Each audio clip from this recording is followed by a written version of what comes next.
by the end of my internship, I think I learned more within 4 months than a year of PhD program.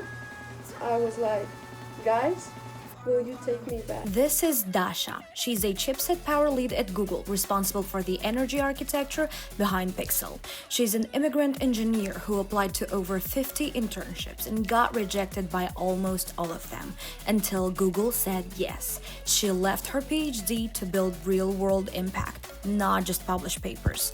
Today, she works on systems that define what millions of devices are actually capable of. Hello everyone, welcome to Built Different, a podcast where we dissect how power, infrastructure, and impact are actually built, not just marketed. Today I'm joined by Dasha, Chipset Power Lead at Google, leading power architecture across Pixel and managing a team of 30 engineers, right? Sometimes Dasha. 30, sometimes 300. Wow. Dasha, before we dive in, introduce yourself in 60 seconds. Who are you outside Google? Yeah, well, my name is Dasha. I was born in Kazakhstan, in Astana. Then I moved to US maybe like 7 years ago for my PhD. After that, I got an internship at Google, dropped out of PhD, and happily living life in Silicon Valley. And also a dog mom, right? Proud mom of the golden doodle. Oh my God. Outside of work, pretty much that's all I do. Taking Take care of of my doggy, yeah. That's awesome. Now, you studied in Kazakhstan, right? And then Right. you moved to the US to pursue PhD. And after PhD, internship at Google happened. Now, in that journey, what was the turning point, in your opinion? Definitely the Google internship. So, firstly, it was like my first PhD year. After I finished it, it was time to do an internship, and I really, really wanted to do internship not in academia but in a company to see how this impact is actually happening to so many users of Pixel phones, right? So I got an interview at Google, and there, to be honest, I didn't even think that I would get it, because that was one of my first interviews with the companies, like with the serious companies, and I was so relaxed because I was like, this is just a test, just a training. And then I got this internship, and over there I loved it so much. I loved the team, I loved Google, the principles, the work that we are doing, that by the end of my internship, I think I learned more within 4 months than a year of PhD program. I was like, guys, will you take me back? So I decided to quit PhD, and I got the master's degree instead, and then I went to Google, and since then I'm working in the same team. That's amazing. So your journey at Google actually started with an internship, right? But I did read from your bio that you applied to 50 internships, got nothing, and then Google called. Did you ever find out why? What did they love about you? What was the selling point? Why did they decide to invite you?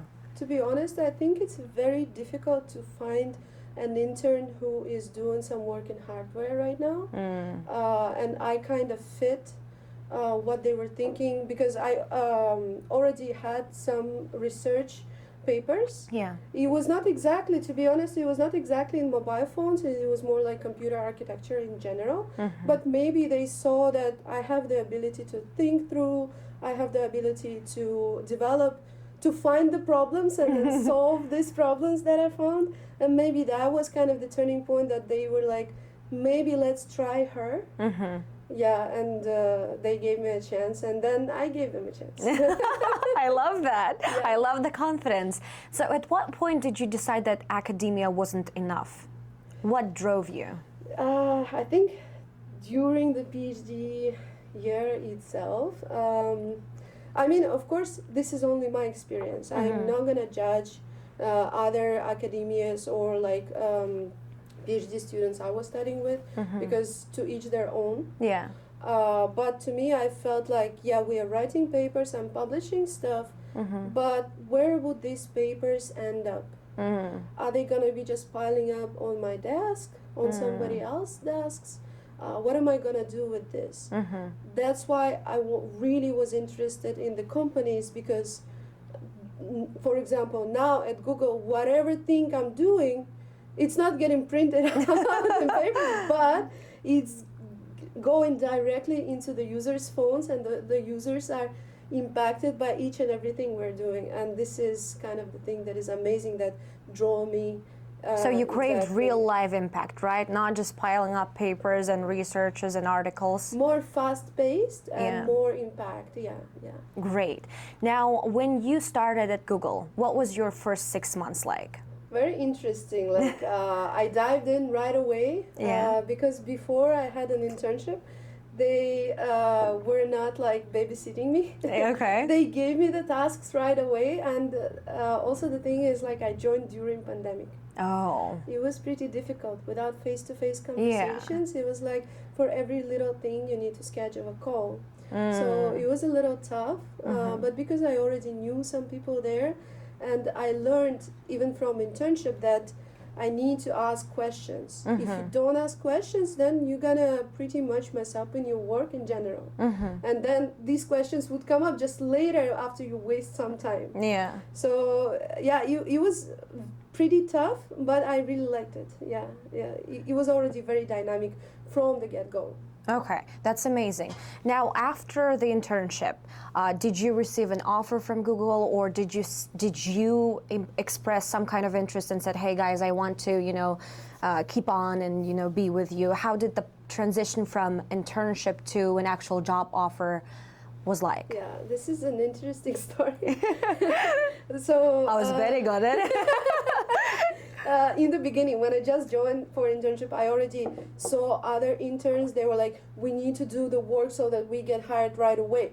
Okay. And I'm like, okay, it's not my problem. I'm gonna study in academia for 6 more years.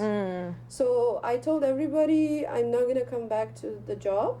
But then within these 4 months, I started really thinking, and I went. I was grilling my mentor, the host, intern host, every time, like, do you suggest me to quit PhD? What do you think should I do? Literally with everybody I was talking like that. During internship it was not pandemic yet, so I had a chance to communicate with everybody. I went to the director, like the director level at the Silicon, and even asked him. So what did they say? they said they were explaining a lot, because technically PhD teaches you more like analytical skills. Yeah. Not exactly the field that you're going to be working on, but more on the problem solving side of things. Yeah. But at the same time, it's again more fast paced in the industry. If you go to the industry, you can learn directly on the job. And I felt like the company where I was going to is exactly the right place to learn. So yeah, in the end of the internship, I said, well, I talked to my host. Yeah. He is right now director of Silicon, very big guy. Wow. Yeah, and he was like, no problem, let's get you hired. Really? So we scheduled 2 more interviews, because my previous feedback from the internship already counts. So in total it was like 4 interviews. They needed feedback from 4 different people. This interview was with people not in our team at all, but they were there to just assess how So my who knowledge were is. they? The 3 people that you did interviews with?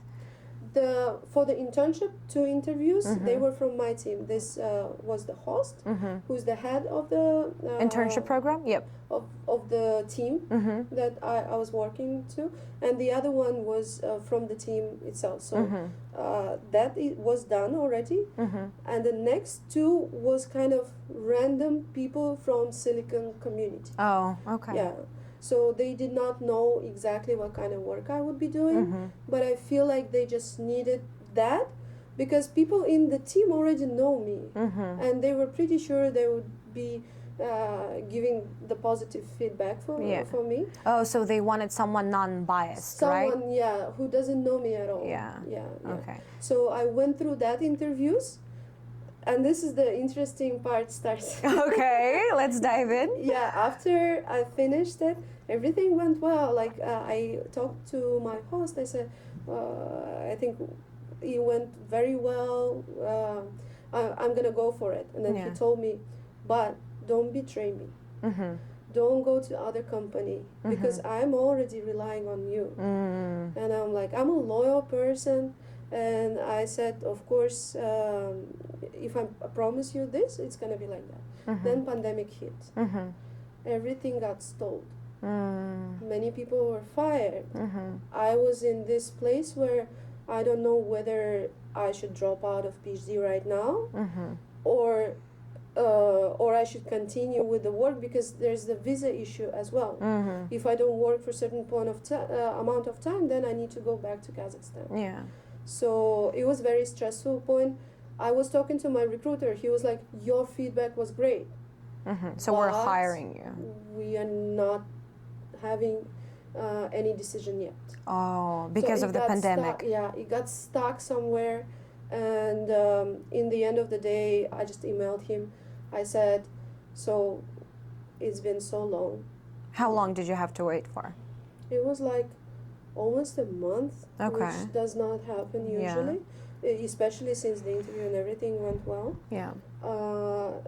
And I said, I promised it to my Mentor? mentor, host, but at this point, I also need to figure it out. Yeah.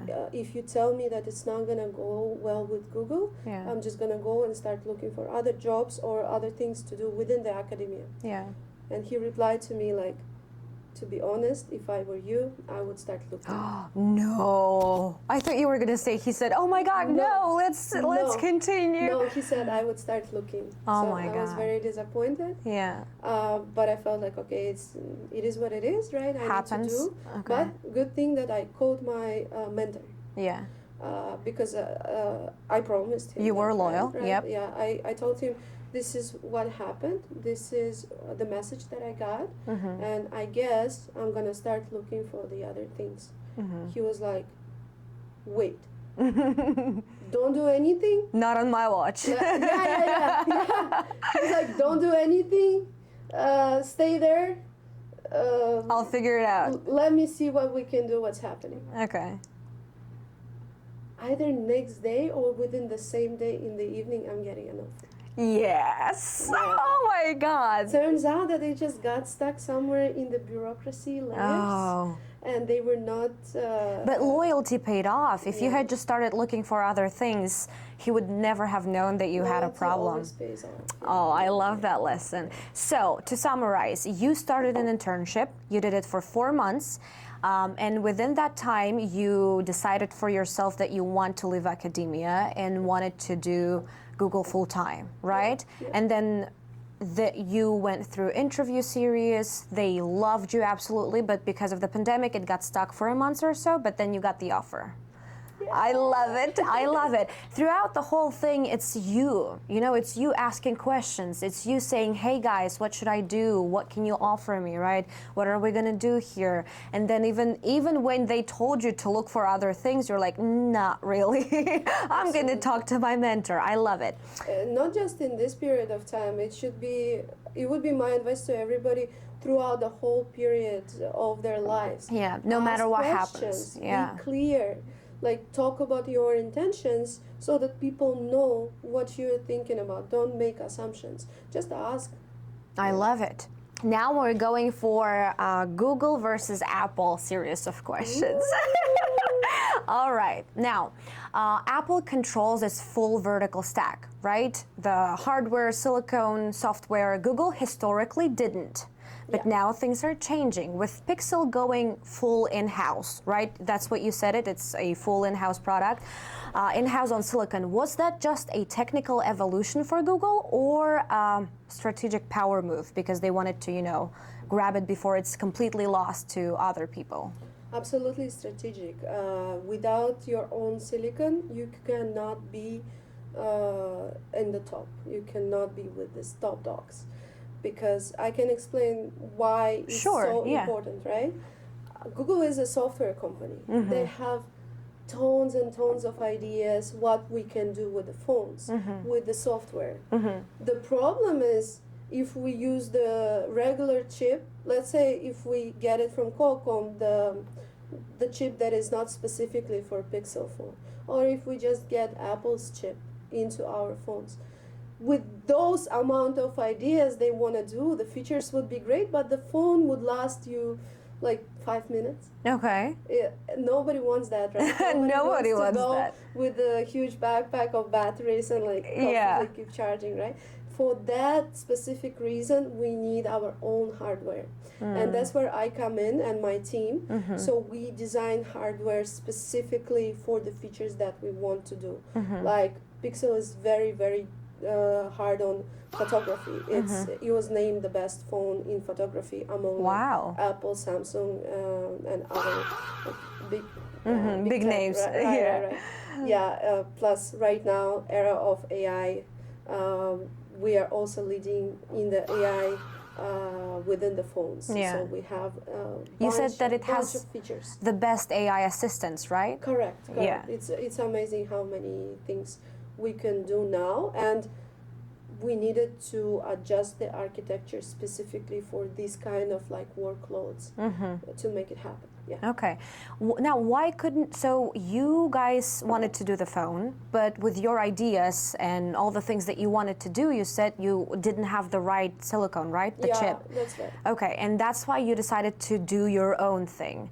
Now, why couldn't you have used other, available options on the market? Because phones somehow do get produced, and they don't need to be constantly charged. What was the winning point? Is the chip that you guys are doing so much better in quality and endurance? That's a full control of things. We need to make sure we can change stuff based on the change of our needs. If we buy the chip, we can dictate some of the rules, like in the beginning, and then in the end, whatever can be changed. Yeah. Because the life of the chip is about like 5 years, I would say. And as a chipset lead, I lead the whole life cycle of the chip from the concept to the very last stage where we actually produce the phone and launch it. So you have a capability to talk to all these different teams who are developing the architecture of every component of the chip to make sure that if something is not happening right at this stage, we can always come in and we can always change stuff. Okay. So what exactly is your role and your team's role in that? Do you guys build the architecture of the chip, or do you work on the hardware itself? How does it work? I supervise basically the whole thing, the power consumption of it. So, chip is like millions of transistors. Okay. All the transistors, very simplified story. Okay. Are for everyone. grouped into the components. For example, like we call them IP, like CPU, central processing unit, graphic processing unit, the AI thing, the TPU for us, and stuff like that. We have the data, how much each of these components consumes for each of the use cases. For example, if you're watching YouTube, what's happening to your CPU, what's happening to the path from CPU to memory. If the phone is just sitting here and it's not doing anything, it still consumes power. So I have the ability to control all that by talking to the heads of the teams of all of these small different divisions, and then in the end we collect all of this information and I can kind of see the big picture, which is translated to the battery life for the users, like how long would your battery last. And because I have this big picture, I can go ahead and go to each and every team and say, what needs to be fixed. Because they're working on their own feature. They don't see the whole picture. They don't know if they optimize this, what happens to that, translated to the user impact. And that's exactly what I love about it, because it's a user impact specifically. And then we are saying, okay, you guys don't need to waste your time on this one because it's not going to bring too much change, benefit. But instead, this is the feature that we really want. Let's work on this one. And that's how we develop the chip itself. So we dictate what should be the power targets. They come back with different solutions. We analyze them. And in the end of the day, again, I am responsible for the result, for the power delivery. Like in the beginning, we set the targets, like battery life should be this much. Yeah. In 5 years, a lot of things are changing. Yeah. Everything is changing. User profile is changing. Like AI changed in 5 years. Everything is changing. We build the power story, and in the end, we report what we achieved, how we achieved it, and what we're gonna do next. That's awesome. That's a lot of responsibility. It's a lot You basically can magically, control, of course not magically, through work and tears, but what would you say is the most challenging aspect of your work? Cross-functional work, I think. Cross-functional, so aligning different teams and different people? Yeah, like in the beginning you said, right? I lead the team of 30 people, and I mentioned sometimes it's 300. Sometimes it's 1,000. Yeah. Because you need to collaborate. There is no way one team can do a certain job. It's all, every little feature is a cross-functional work.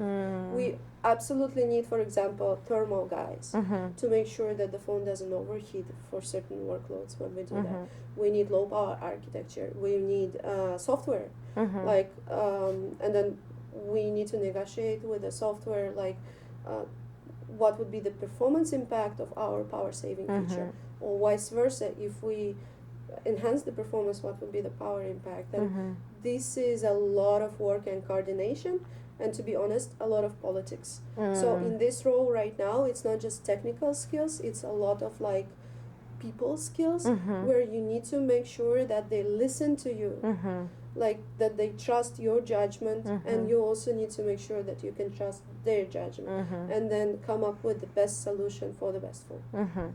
Now, if you had to divide your workload, right, your work day, how much of it is working through the things that you want to be, right, user impact, the technical stuff, and how much is it politics, trying to negotiate and trade off and align people and, negotiate? I think we see politics as something negative in some context, but this is not true for Google. What you said, it's really intertwined, because politics comes because we need to create the best features. And this politics is not something that is stopping us from creating it. It's more about deciding what is the best. So it's all coming together, and I would say 100% of time I work with the politics to improve the features. Life. Yeah. Okay. Yeah. So the politic part doesn't bother you. It's not toxic. It's actually just working with different teams and talking about how to best deliver the feature that you guys want to deliver. That's what I love about Google, that most of the engineers, they're very, very reasonable. So, for example, I'm looking at the things from the power perspective, how this feature saves power. The other guys might come and say, but this hurts our performance. And after talking, we can all take a step back and see, is this performance impact really something that would matter or not? And we are on the same side. Even though we're negotiating from different perspectives, we're still on the same side because we want to make sure users' life is good. So I enjoy it. Yeah, we're all good. So far, I met only very good professionals, and it's not about winning or losing of the battle. It's always winning. It's just how you collaborate. I love that. So you guys want to win, you just have to decide how exactly you're going to achieve that. Now, I imagine historically, engineers were predominantly male occupations, right? And I don't want to assume anything, but in your team, what is the balance between female and male engineers? And did you ever receive any type of different, behaviors or expectations because of your gender? Yeah, actually, in our team, we have the most girls. I love that! Compared to other teams. Yeah, I think we have half of the team is girls. That's awesome. Yeah, it's really good. But to be honest, I know this is a very popular topic, right? How gender inequality plays a role, especially in big tech. But I myself have never seen women being treated differently by men. In your team or in your division? In Google in general. In like, Google in general. In my experience personally. Okay. I have seen so many very good female leaders. Everybody's listening to them. There is no discrimination whatsoever about it. It's just a matter of the confidence, because I feel that sometimes women are inherently shy to speak up. Good thing I'm not one of those. Good thing I can just do whatever I want. So I think it's more about the confidence, how you speak. When you present something, it really matters. But it doesn't matter if you're a man is presenting this or a woman. Have you ever, so I loved that you said I've never received any sort of inequality, right, or biased treatment in Google, because that's your personal experience. Now, have you ever been, I don't want to say mistreated, but did you receive any sort of different vibes maybe, or ever been judged because you were from CIS countries, you know? So did you ever have a cultural barrier that you didn't know how to work around? I don't think so. I think one thing that I found different in American environment specifically, they are sugarcoating a lot of stuff. You know, us in our countries, we like direct feedback. Yeah. So ride or die. yeah. But from the get-go, I have a conversation with my manager and I say, please, if I do something wrong, it's okay. This is a constructive feedback. Please let me know. Don't like try to do something around it. Don't put honey on it, because it's gonna stick. It's not gonna be good, you know. So and we have this agreement, and so far this has been working very, very good.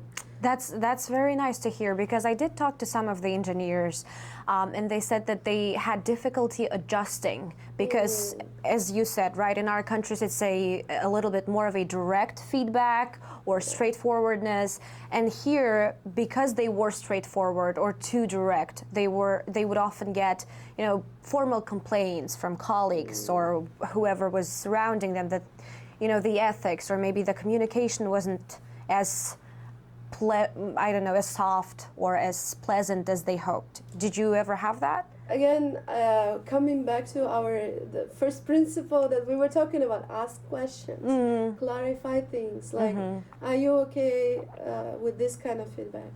Of course, I can, because I'm working with people a lot, I can sense it's very important not to just be, because I am this way, I'm going to treat everybody this way. Yeah. No, it's not how it's going to work. You need to still adjust your style based on the person. You can see some people, like me, for example, they only want direct feedback. They don't understand anything else. Some people, yes, you sugarcoat a little, but you need to make sure that your point comes through, right? So for yourself, you just identify people, what kind of feedback they want within your team, right? And you approach everyone with whatever they are comfortable with, right? Of course, yeah. Okay. And if anything, I'm talking to my manager or their manager, right? Because they know these people better. And I'm like, how would you suggest to approach him? I'm just gathering, like a typical engineer, you know, I'm gathering a lot of data, processing it. And brick by brick, yeah. Hopefully giving a good output. That's it. Yeah. I love that. But one thing about discrimination, though, it's not the gender-wise, but what I saw is I'm actually the youngest in my team. Oh, wow. And no, I mean, nobody treats me bad because of that. It's actually the opposite. So what was happening is during pandemic, we were all in Google Meet, right? The camera, you don't see the person properly. And then once we were coming back, we had a big meeting that I was supposed to be ahead over there and make the final decision. Yeah. I'm finding this, and there were people that we never met in person. I was going to the room, and then one woman was like, no, this room is taken. I'm like, this is the name, this is my room. She was like, no, we took it. And then she took a second, and she's like, Daria? She didn't recognize you. She was like, and she couldn't stop it, and she's like, you are so young. I'm so sorry. I didn't notice it, and she couldn't stop laughing. Oh, but I don't treat it as something bad. I think it was just a shock for her. And that's again the good point about Google. I could, from the very beginning, I could control and tell people what to do who are like twice my age, and they take it with respect, and they ask for feedback, and then we work together very nicely. So it doesn't matter like what is my age, as long as I'm doing my work and as long as people are collaborating with me and happy to collaborate, it works perfectly. Yeah. That's an amazing experience. Yeah, but it was very fun. Like she couldn't stop laughing. She's like, no way, you're so young. Now, tricky question. You can say there is none if you want to, but from an engineering perspective, where does Apple execute better? Definitely the efficiency of hardware right now. They have been on the market. I know that I'm pro Pixel, but I also know what our weak sides and stuff. So yeah, they have been on the market for Far forever. too long. Yeah. Yeah, we just started it. So Pixel, I was the head of Pixel 10, which just got launched last year, where it was our first ever chip, which was completely in-house. So we're kind of like still a startup company within a Babies. huge company. Yeah. So many processes that we need to figure out, and for something that we are working on, for some feature that Apple has the whole team, like let's say 20 people working on that feature, we have one person who is doing this and doing that and doing that as well. Yeah. So in terms of the hardware efficiency itself and the processes that are established, they are very good. I need to give it to them. Yeah. Okay, that's fair. I'm not a full hater. Now, where does Google have structural advantage? Does it? Over Apple or over any other things that are on the market right now? Creativity. Yeah, the software, the freedom. Because you're all new and you're excited. So what's happening is, for example, Apple is very, very secretive. I had a friend who said he was working on monitors. He had no idea, is it a monitor for laptop? He himself didn't have an idea. No. Wow. Is it for laptop? Is it for the big screen computer? Is it for phone? No idea. In Google, I think in a certain way, maybe it's a weakness because it has so many leaks. But for me personally, that's why I also declined a job offer at Google. At Apple. They were trying to headhunt you? Yeah. Wow. But it's openness. If you're interested in certain topic, you can see all the slides that people are presenting, and you can go and have like coffee chat with this person, and this person would explain everything. And this is how interesting ideas are getting born, because you live in your own world, you don't know what's happening outside, but then something else comes in and you're like, what if we implement that in our work as well? And that is how ideas are getting developed, and it's like management is very supportive on that. That's incredible, but let's get one thing straight. You turned down Apple's offer and you stayed with Google, is that right? Yes. Now that's loyalty. Not in the beginning. In the beginning I didn't have the offer, but like when you were already working. Yeah, maybe right now I'm more than 5 years in Google. Maybe after 2-3 years in Google, Apple approached me to work on some stuff over there. So yeah, because of one of the main reasons is secrecy. That stuff I feel like in Google I can develop and grow much more, which is happening actually. So yeah. Great. Now, purely as an engineer, Pixel or Apple? Pixel. I love it. Show my, there you go. I'm going to show to every camera over here. Yes. This is my baby. This is Pixel 10 Pro XL. Yay! Of course. Also, you guys had a big launch with that event, right? Yeah. Who was the headliner? Jimmy Fallon, you said? Fallon, yeah. And were you participating in that as well? I was developing stuff for that, but no, mostly like our marketing people, HR participated. Okay. Yeah, but there was a point in this launch when Jimmy Fallon was saying like, Tensor, Tensor, and Tensor is exactly our chip. Oh. So we were all so happy. You cannot imagine the amount of emotions that was going through us, because this is exactly our chip, and now Jimmy Fallon is like in love with it. That was surreal, yeah, right? It must have been ecstatic just to see this is what you've been building. And I think that's the most important part, being you, right? This is what you imagined, and then a couple months later, you can actually see the product. Everything that you've worked on, you've thought of, you've imagined, that's insane. Now, when software teams push for new features, right, as you said before, Right. how often does power architecture become the limiting factor? All the time. All the time, yeah. There's no, for example, no, actually. We need to be careful. NDA. Okay. I'm sorry. But yeah, sometimes they come up with something without talking to us, and we can catch it only later, and then we have to come in and stop them, and we need to figure out the other ways. Yeah, we never say no, don't do it.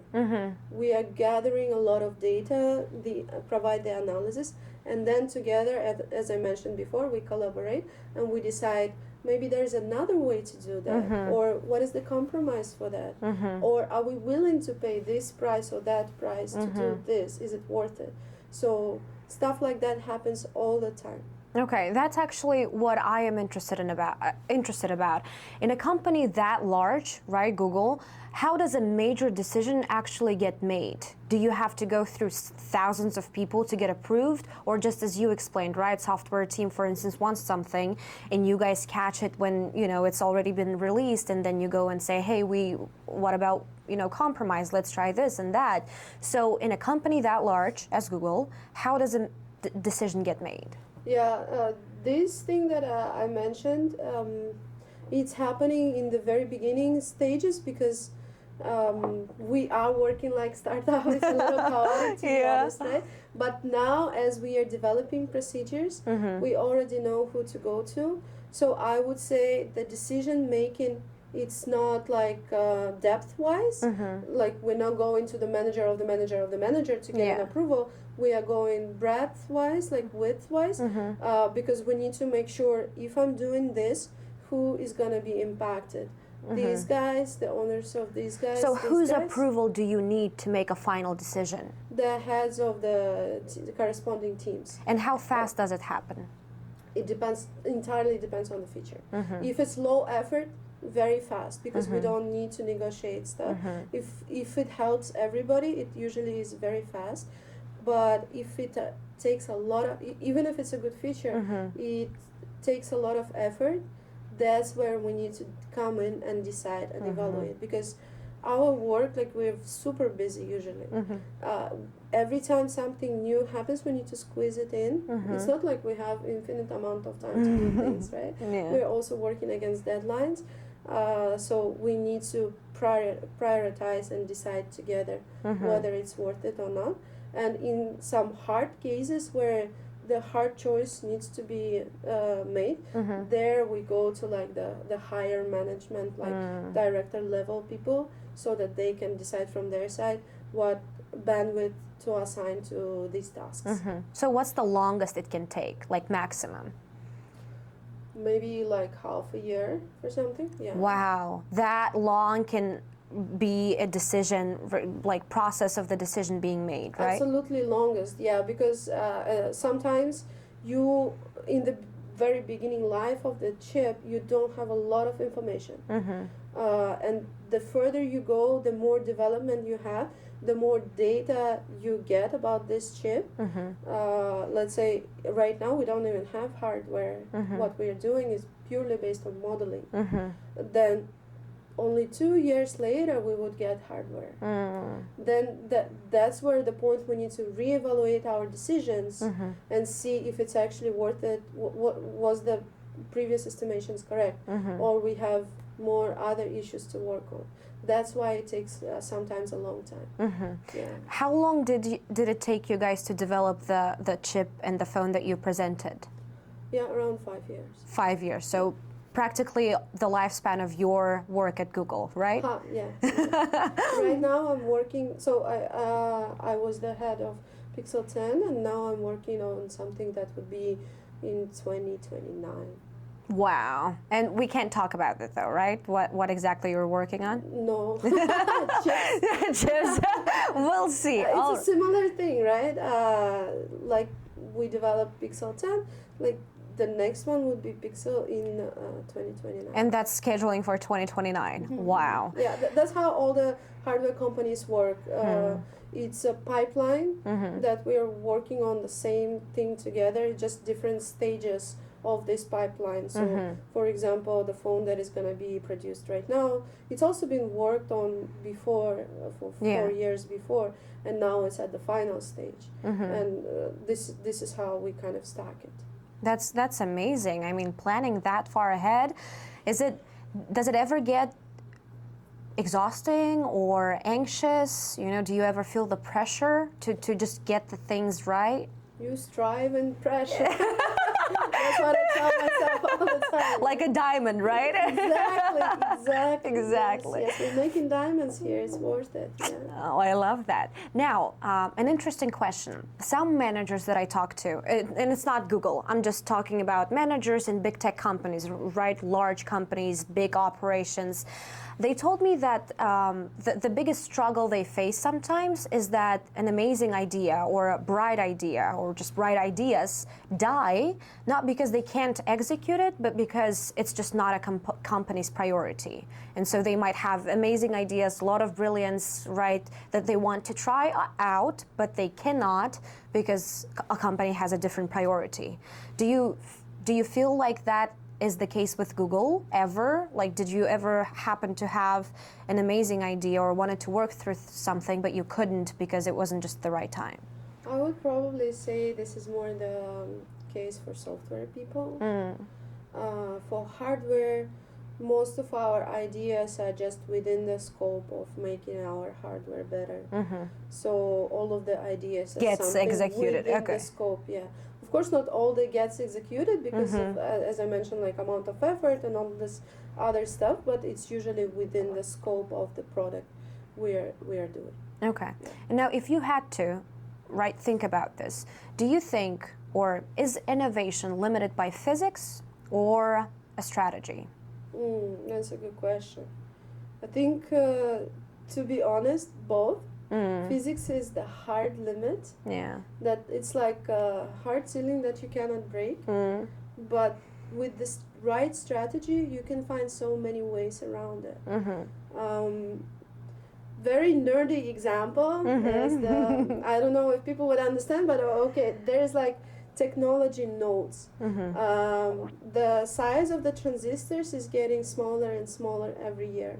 There was a Moore's law saying if we decrease the size of the transistor, then the speed would increase by this amount. Like, and we were saying something like the speed increases twice every 3 years or every 2 years, something like this. It keeps changing. But then in the end of the day, right now, we all say that Moore's law dies because we're at this point that the size of the transistor is, the tech node was before like 30 nanometers. Right now it's like 2 nanometers, 1 nanometer. What do we do now? Wow, 30 to 1? Right. Like we cannot scale more. It would not help anymore. Yeah. There are more opposite impact. If you just continue with this same strategy, you would not increase your speed anyhow at this point. But there are much more creative ways to get around it. Now we have 1 nanometer, but we stack them vertically. So we go in a different dimension. So that's exactly thinking outside the box. And that's a good example of what industry is doing to get around this physical limits, but still achieve the best of the best. So even when you guys face physics limits, you try to do a workaround. Of course. Okay, great. Now, because you look at something from your perspective, you just need to, you see something as a line, right? you go up, you go further, you look at it. It's actually just like From every single side. Yeah. You see it's like a circle or something that you can go through. Yeah. It's not a line. It's something like that. Just change your perspective. Okay.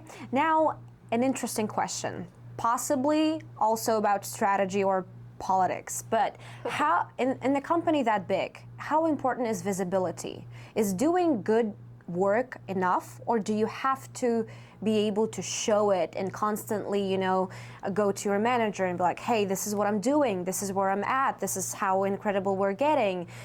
Doing work, right? Doing good work, is it enough, or do you have to advocate for yourself to be visible as well? That's a very, very good question, and I would advise it to everybody. Make sure you are visible. Your work that you're doing is visible. Because I think most of us are doing very good job. Okay, maybe some of us don't. Most of us do. Like whoever is listening to this podcast, I hope that they're doing a good job because they're interested in this kind of stuff, right? So, and for you, what you're doing is incredible. It's amazing. But your boss has like 20 of you or 50 of you. Just physically, they cannot look at all the details of your work that you're doing. And sometimes it happens that, well, actually very often, for example, my bosses come to me and they ask for something to be done, some analysis, and they're like, can you get back to me in an hour? I'm like, dude, it takes a week. They just don't have this perspective sometimes of how much effort does it take. So you always need to communicate with them. I sometimes say that, like, if we have some hard deadline, I remember that was the case what happened. So my manager came to me. It was Friday. It was Friday evening. He was like, we need to do this analysis, but I understand that it's already Friday evening. Don't worry. I'm gonna schedule the review meeting Monday noon, not morning, to give you time.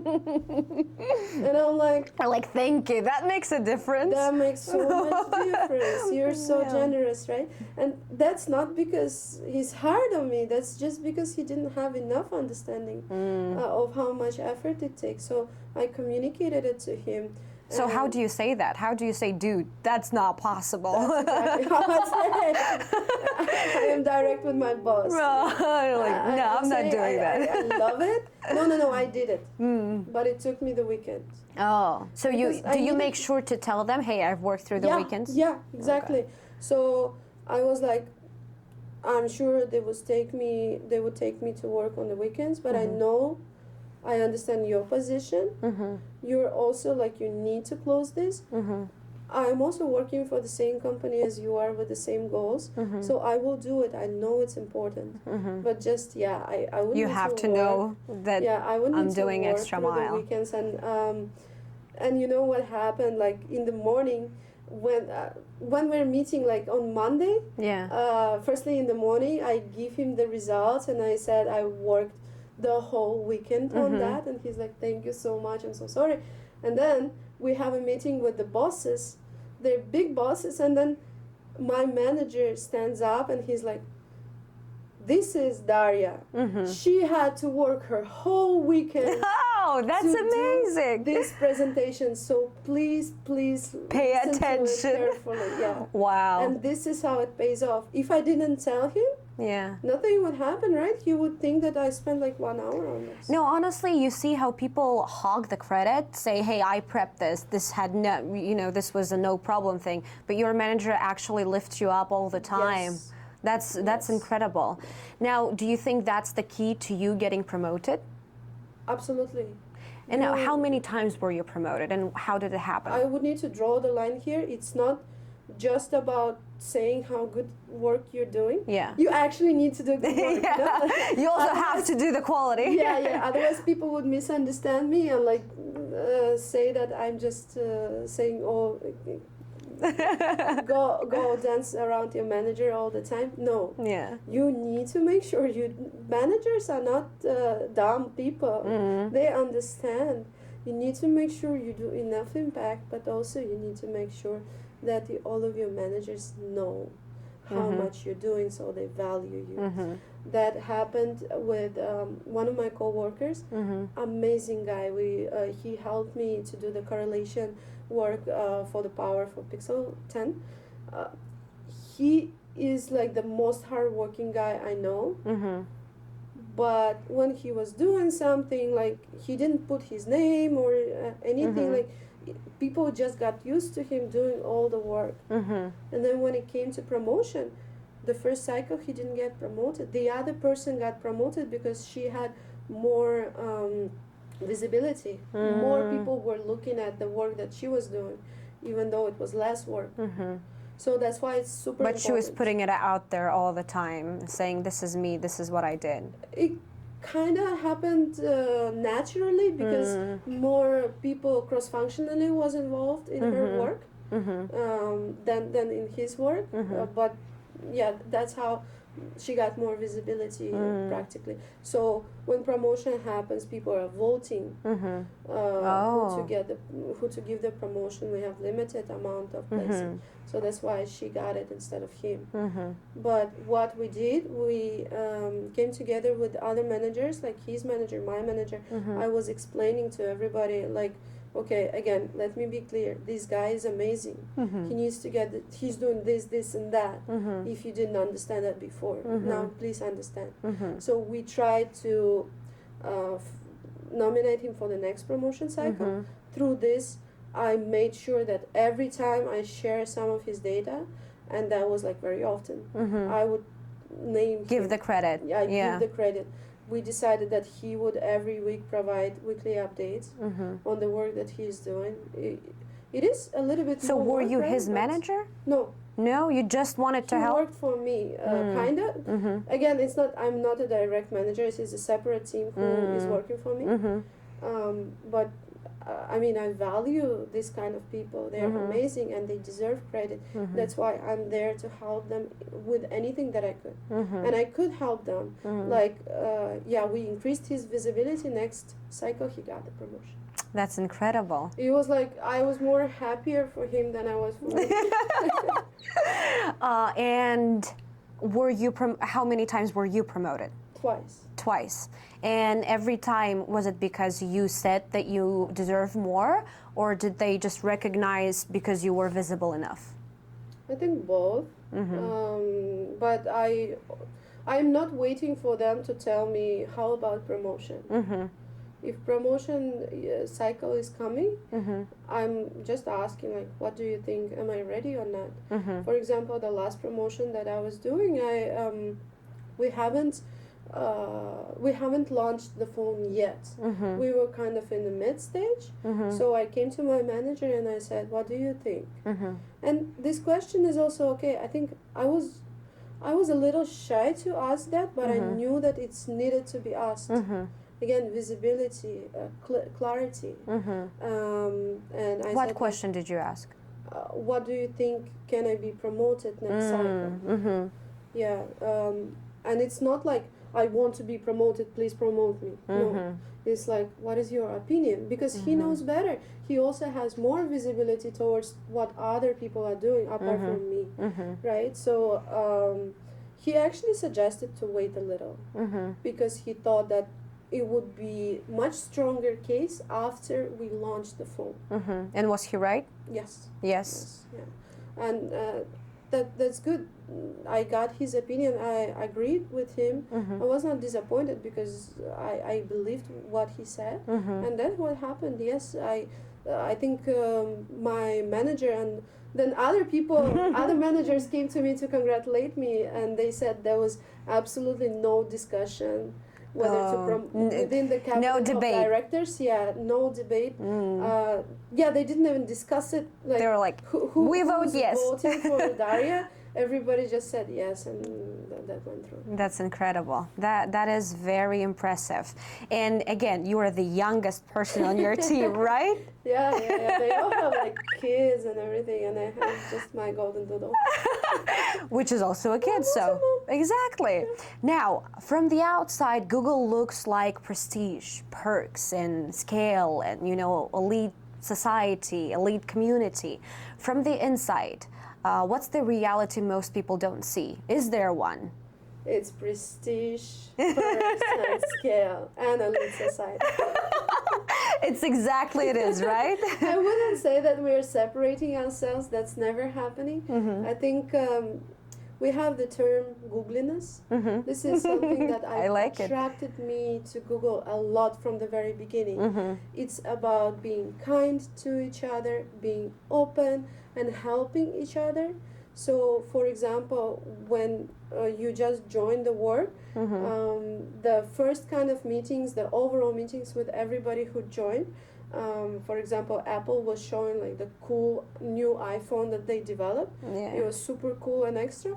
What Google showed, again, it's not just for the phones, right? It's the whole company. Yeah. What Google showed is how Google Maps helped one guy who was lost during his childhood to find his way back home through the satellite pictures. Wow. This is something incredible that gives me chills, like caring about people. I can honestly feel how much you love what you're doing and how much you love the company. I'm thinking of quitting my startup and joining Google. I mean, come on. All right, let's talk after this. There is no limit. I'm so happy you invited me to this podcast, because in every conversation I'm like trying to say, what about Google Pixel? Have you heard about this work? Now my work. I have a platform to brag about our Pixel. As you should. Exactly. It's wait, hang on. Now you say that you are the youngest. How old are we talking about, so that the viewers know? Do we want to disclose that? How old? You are. Am I 30? 30. Yeah, but I joined 5 years 25. ago. Yeah. Right. And you're after still masters, the youngest person in every team that you work. Maybe not in every team that I work, but in my team, with most people who I work with, I am the youngest. Yes. It's a hardware thing. I think in software there are so many people who are younger, very young. Yeah.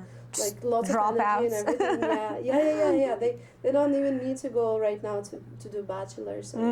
But the hardware is a little bit more hardcore, more like old style, and mostly I think at least Google has a little older people with more experience. Let's put it this way, more experience. Okay. We're being very, very careful. This is a question that I've been wondering for a very long time. Do companies like Google create talent, or do they attract it from the get-go? What do you think? I would say both. From my point of view, more of attracting the talent and keeping the talent there, because all the perks that we are talking about, like free food, our amazing offices where you can get massage, you can go to gym, swimming pool, and all the other lots of different perks. It was created by Google at first, and then other companies in Silicon Valley started implementing it, because the idea is the people who we value need to feel comfortable in the office. They need to feel at home, so they don't wait for the last second to leave the office. This is about attracting and keeping the talent, but of course there are lots of initiatives that Google is helping for creating the talent, which is like investing into education in schools or universities. There are lots of programs supported by Google or even created by Google to help people develop, let's say, in coding or program management or some other stuff. Okay. That's really good. I didn't know that they had so many initiatives. They do, yeah. Okay.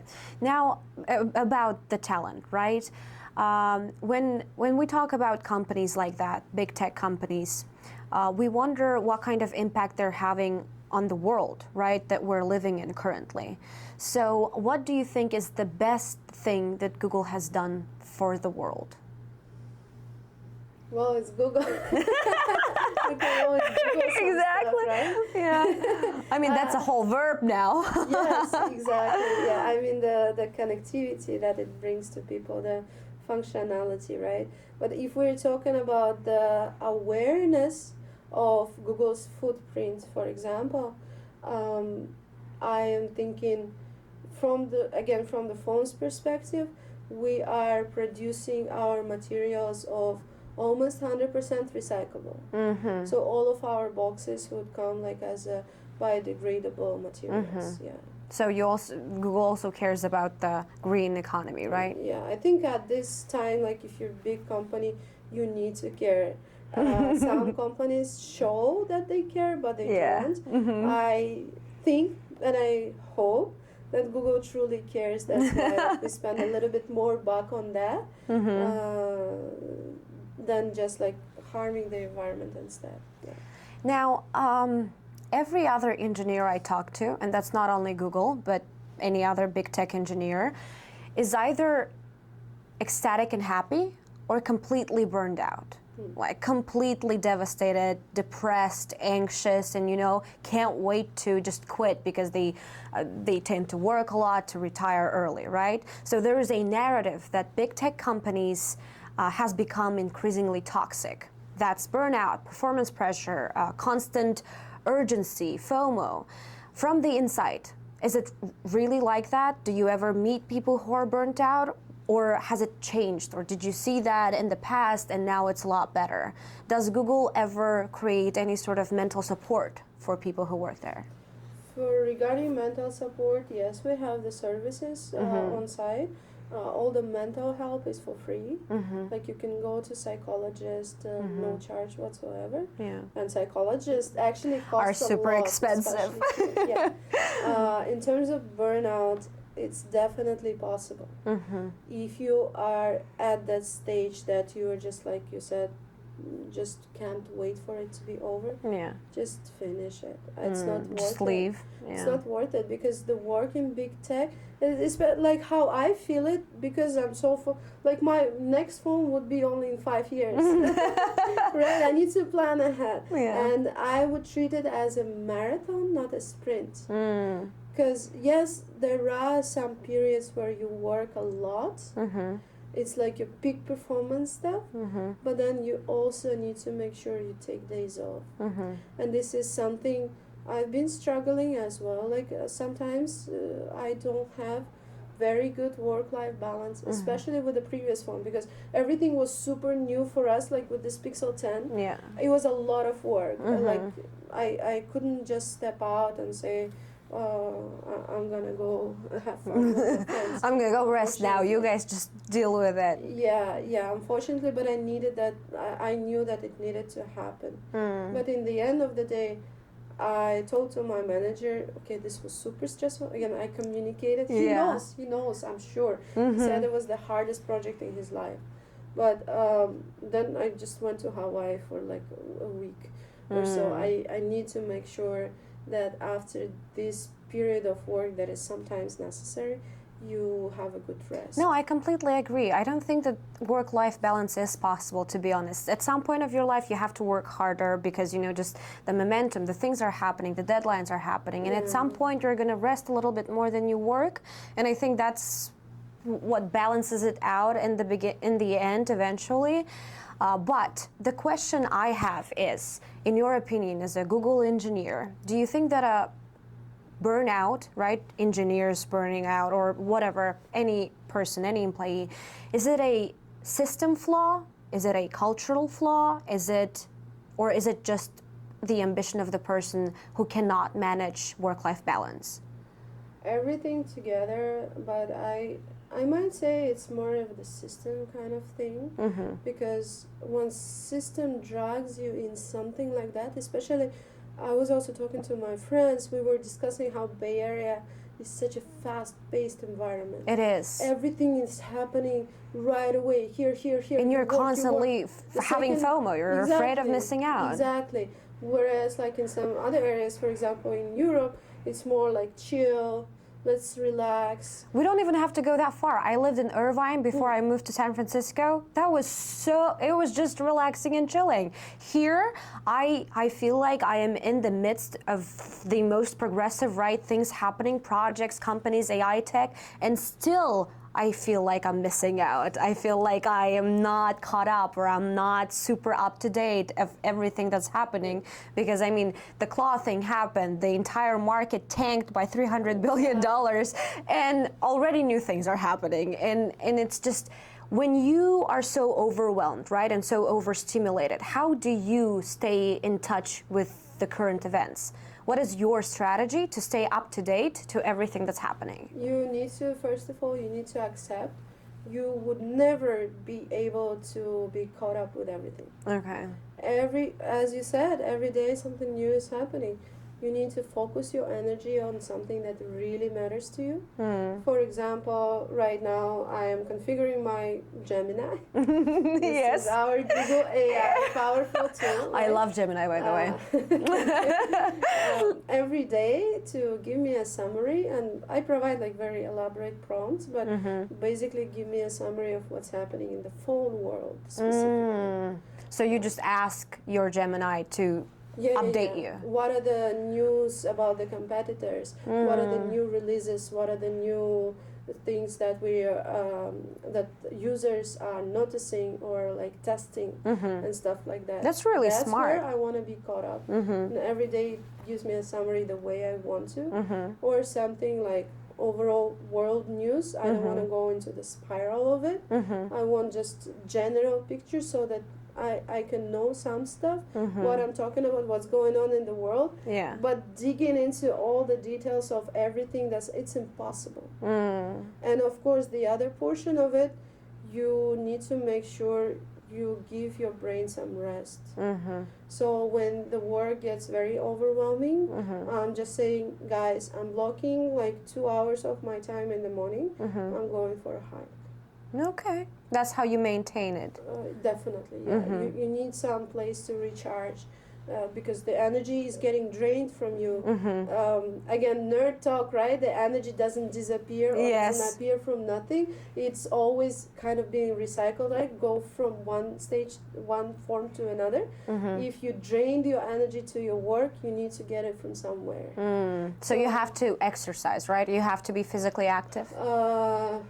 Yes, this like gym wise, yes, and also hike, which it gives me calmness and peace of connecting with nature, and of course just my think, little dog, breathing, and meeting with friends. This is how I find a way. Every person needs to find a way to replenish your energy. For somebody, it would be like reading books, watching TV series. Or so recharging. Else. Yeah, it's like to each their own, but this is my method, what I do. Yeah, I love it. I love it.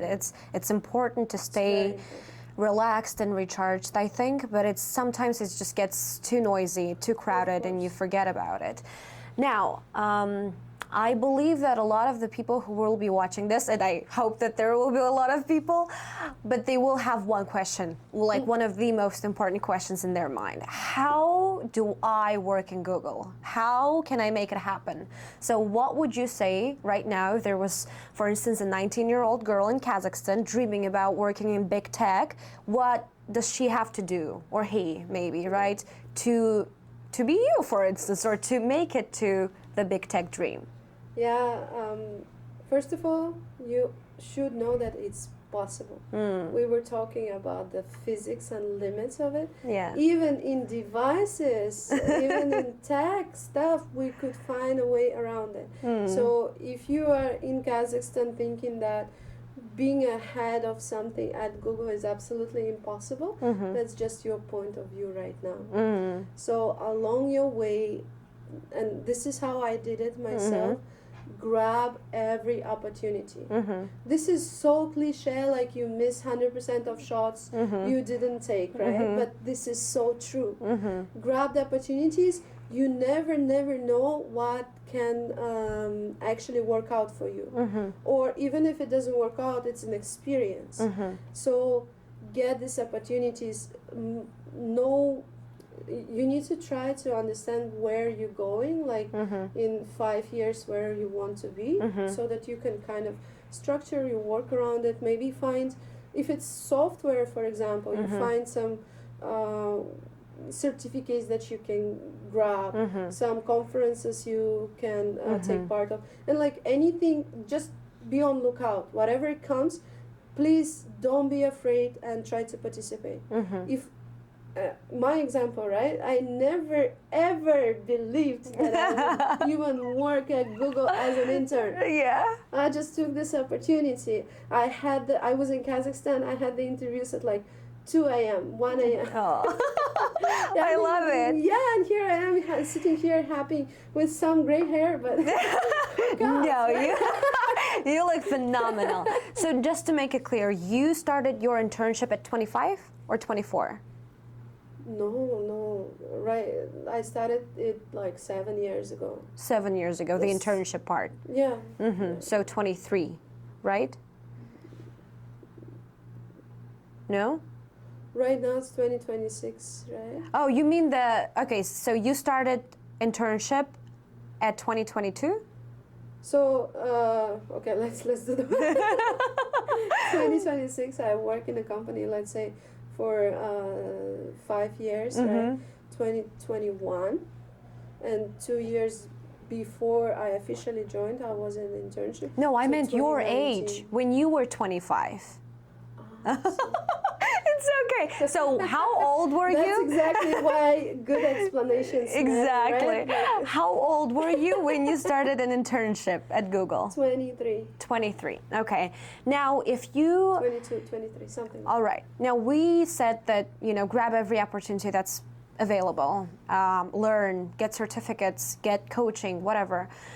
So say she has some skills, right? What is the best way to approach Google? Do they just go on the website and start looking for the positions that are available, or do they have to work with a recruiter? How should it happen? Honestly, that's how I did it. I just went to the website, I just went to google.com. Yeah.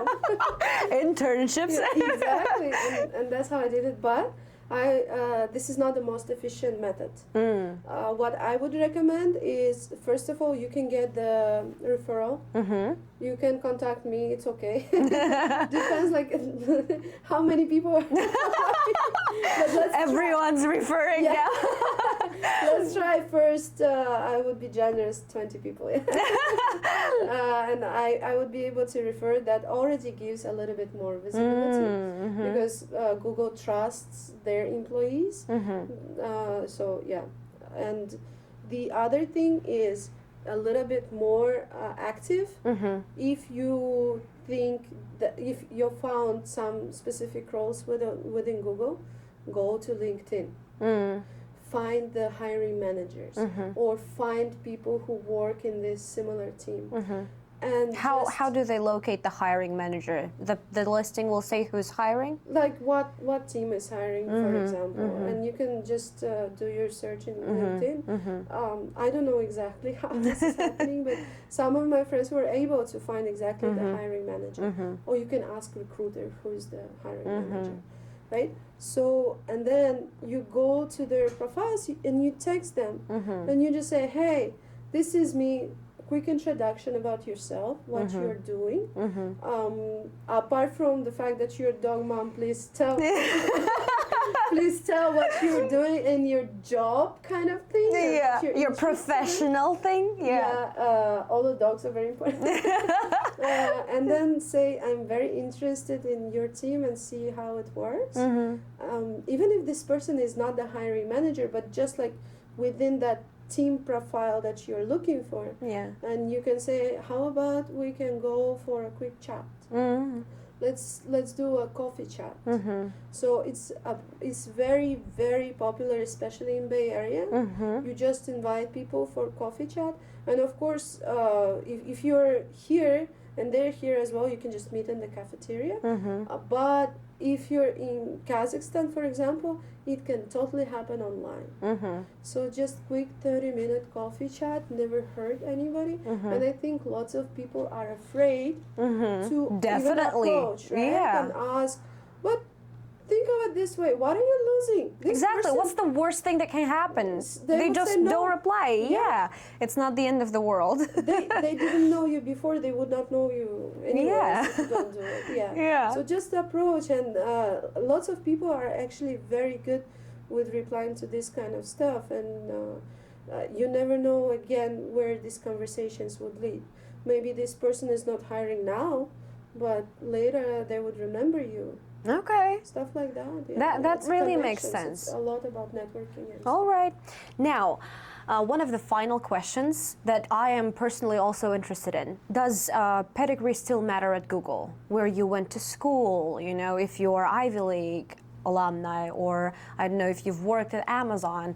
Does that kind of stuff matter, or can you just bring yourself in and because you're amazing at something, right? Brilliant at something, that can be enough?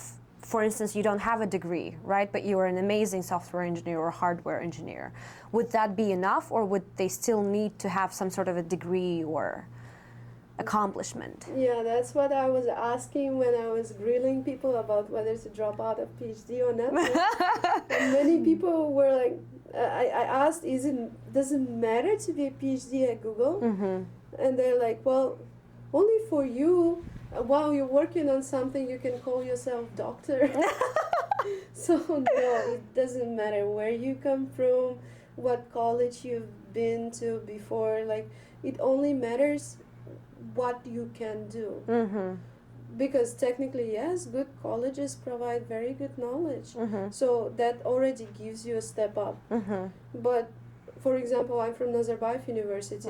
It's not that well recognized at Google, right? Yeah. If I say I'm from Nazarbayev University, they would be like, What? okay. Good for you. Exactly. But we worked so hard over there. Yeah. It gives very good knowledge base and lots of soft skills and Fundamentals. stuff. Fundamentals. So I was ready for the job. It's all within you. Like and even if you don't get very good education, you can do it yourself. There are so many resources out there. Again, go ahead and ask Gemini. I want to apply to this profession. What do I do? Give me a plan of Career plan. Give me 3 months plan how to prepare. That's it. I love it. It's so easy now. I love it. Now, let's go for our most provocative but also favorite segment, which is lightning round. So basically, I will ask you quick questions and you just reply with a word, right? One word, no comment. Yeah. No comments, no explanations, just lightning round. I just started talking. I love it. I just got relaxed. All right, now, PhD, asset or delay? Delay. Big tech, launchpad or golden cage? Launchpad. Meritocracy, real or myth? Real, absolutely. Burnout, system or self-inflicted? System. Apple, discipline or control freak? Both. Google, innovative or chaotic? Both. Prestige or impact? Impact. Okay. Work-life balance or peak performance? Work-life balance and Comfort or growth? growth. All right. Now, big tech or startup? Well, big tech. You see me. I'm still in big tech, yeah. I love it. So if you were starting your career today, would you still choose big tech? Absolutely. Yes. Would you still choose Google? Yes. Yes? Yes. There's nothing you would have changed. I'm that kind of person that if I decide on something, I never look back. I don't think, oh, what if I have done this? What would happen? Because you can never change your past anyway. You don't know, yeah. You make the decision based on the best information available for you at this point of time, and then you go further. If you don't like something about you where you are at certain point of life, you don't regret it. You change it. That's how I've Currently, done, that's yeah. how I've done with my PhD, right? I was at this decision. I didn't regret taking it. No, it was good experience. But I changed it. I'm happy where I am right now. I love it. And now, in your opinion, what kind of an engineer will dominate the next decade? The kind of engineer who is really, really ready to think through and give the initiatives. So, because right now with the era of AI, we can do so much work when you just give the prompt to the AI machine, right? And then it can do all the work for you. Yeah. But who's creating these prompts? You are.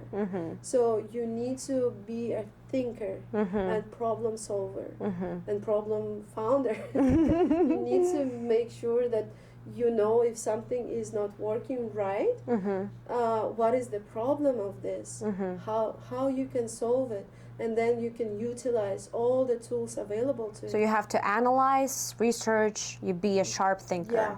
Yeah. But what kind of, in terms of physical world, AI, hardware, software, what is ML, right, or prompt engineer, what kind of an engineer in that niche specific way will dominate the next decade? It's a combination of things. One cannot exist without another. I love that. Yes, because AI engineers, why AI is possible? The machine learning was invented, the first principles of machine learning, I think, in like 1940s. Yeah. 1960s it started developing. We already knew how the perceptron works. We already knew how our brains and how we can emulate it. Only machines were not capable at that time. And now we have this hardware. Who built this hardware? Engineers. Engineers did. Why hardware is working? Software engineers. So it's totally like, as my work is purely cross-functional, that's how I see the world working right now. And So collaboration and cross-function, that's how it's going to be done. Collaboration. Everyone would need to contribute to something. I don't see any possible way where only one person can create the world. I love it. I love it. And where do you think is AI hardware heading? Towards the most efficient system. We're breaking the limits. It's breaking the limits. Right now, it's again, hardware is a little slower process, right, than software. Yeah. As we say, 5 years to develop the chip. We are just trying to catch up with this AI wave.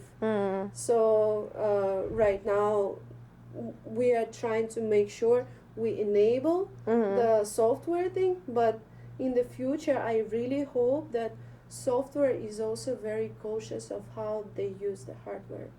And again, I think collaboration. And vice versa. Yes, it's all about understanding each other's needs and being capable, because hardware needs to provide the best capability for software. At the same time, software people, AI engineers, need to make sure their code is capable to be run on these machines. They also need to tweak that from their side, so it's both. I love it. I love it. Dasha, thank you so much for coming today. I think we covered a lot of aspects that are really important, and thank you for your invention and your team's invention. Now, we actually talked with Dasha before we did the podcast, and we decided to do a little present, right, for the viewers. We want to present one session with Dasha in person, either online or in the Bay Area, depends on where you are. Exactly. So Dasha graciously agreed to do that for our audience, and I think we're not gonna do randomly. I think let's give a task. Let's ask them to write one meaningful comment. Right? What kind of topic would you want it to be? Pixel. Pixel. I love it. Yeah, I mean, I don't need something praising Pixel. I want something to for the people to show that they are able to think. Okay. Let's do something about it. Yeah. All right. Or phones in general. Let's Okay. do phones, yeah. So we are looking for comments, right? Talking about phones or Pixel in particular. You know Or how Dasha likes. questions. If it's a Or very questions. good question, it also counts. Yes, so we're going to be going through comment section, questions, narratives, statements, maybe debates, whatever you guys can think of. We just want the discussion, right? And we'll pick out one winner who will have a personal session with Dasha, and you guys can talk about whatever you want to in more depth, recruiting or referrals or all of that. Now, thank you so much again for coming. Or hiking. Maybe you guys will go hiking. We should do that too. Yes, with our dogs. Exactly. Dasha, thank you so much. I think this was amazing, and I'm pretty sure that the quality and our intention will be portrayed very well when we're editing this thing. Thank you, thank you. It was an absolute pleasure for me. Yeah. I love it. Thank All you so right. much. Thank you, guys. Bye.